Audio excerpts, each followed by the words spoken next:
ఈరోజు మన వాక్య ధ్యానాంశం కాడి బానిసత్వం. యోహాను సువార్త 8:34. అందుకు యేసు, పాపము చేయి ప్రతివాడును పాపమునకు దాసుడని మీతో నిశ్చయముగా చెప్పుచున్నాను. బానిసత్వం అను మాట వినబడిన తక్షణము ఇశ్రాయేలీయుల 430 సంవత్సరాల బానిసత్వం గుర్తు చేసుకొనుచున్నాము. ఐగుప్తు దేశము ఫరోకును బానిసత్వమునకు నీడగా ఉంది. ఆనాడు ఇశ్రాయేలీయులను విడిపించుటకు దేవుడు మోషేను పంపాడు. కృపాకాలమందు మనలను పాప బంధకముల నుండి విడిపించుటకు ఆత్మస్వరూపియగు దేవుడు తానే శరీరధారి అయి ప్రత్యక్షమయ్యాడు. పస్కా గొర్రెపిల్ల రక్తము అప్పుడు దేవుని ప్రజలను సంరక్షించింది. నేడు లోక పాపమును మోసుకుని పోవు దేవుని గొర్రెపిల్లయగు క్రీస్తు రక్తము మనలను రక్షించుచూ ఉన్నది. పస్కా గొర్రెపిల్ల రక్తము ఐగుప్తు బానిసత్వమున కాడిని విరగొట్టుచున్నది. సాధారణముగా కాడిని విరగొట్టుటకు 3 విధానములు కలవు. ప్రభువు నోట నుండి వచ్చిన మాటను చూడండి. కుమారుడు మిమ్మును స్వతంత్రులుగా చేసిన ఎడల మీరు స్వతంత్రులయ్యుందురు. యోహాను సువార్త 8:36. యెషయా ప్రవచనము ప్రకారము క్రీస్తు శిశువుగా కుమారునిగా జన్మించాడు. యెషయా 9:6.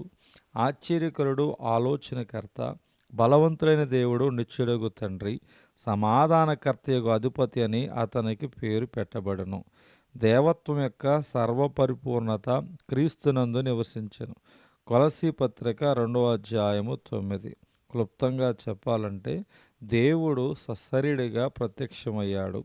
అప్పుడు రక్షకుడని జనములలో ప్రకటింపబడును. 1 తిమోతి 3:16. కాబట్టి యేసుక్రీస్తు దైవ ప్రత్యక్షత అనియు ఆయన యందే రక్షణ ఉన్నదనియు ప్రతి ఒక్కరూ నమ్మవలెను. తండ్రి యందు నేనును నా యందు తండ్రియు ఉన్నాము. యోహాను 14:10. నేనే మార్గము, సత్యము, జీవము అని ప్రకటించిన ప్రభువు మీరు సత్యమును గ్రహించెదరు. అప్పుడు సత్యము మిమ్మను స్వతంత్రులుగా చేయును అనియు చెప్పెను. యోహాను సువార్త 8:32 చాలామంది బైబిల్ గ్రంథము తప్ప మిగతా ఎన్నో పుస్తకములను చదువుచూ ఉన్నారు కానీ కట్లు బంధకముల నుండి విడుదల పొందలేకపోవచ్చు ఉన్నారు. కాడులను విరగగొట్టు శక్తి దేవుని వాక్యమునకు మాత్రమే ఉన్నది. సత్యమందు వారిని ప్రతిష్ఠిత చేయము. నీ వాక్యమే సత్యము. యోహాను సువార్త 17:17. రోమా 6:18. పాపము నుండి విమోచింపబడి నీతికి దాసులైతిరి. ఇందుకు దేవునికి స్తోత్రములు. ఈ దినవాక్యము దేవుడు దీవించునుగాక. ఆమేన్.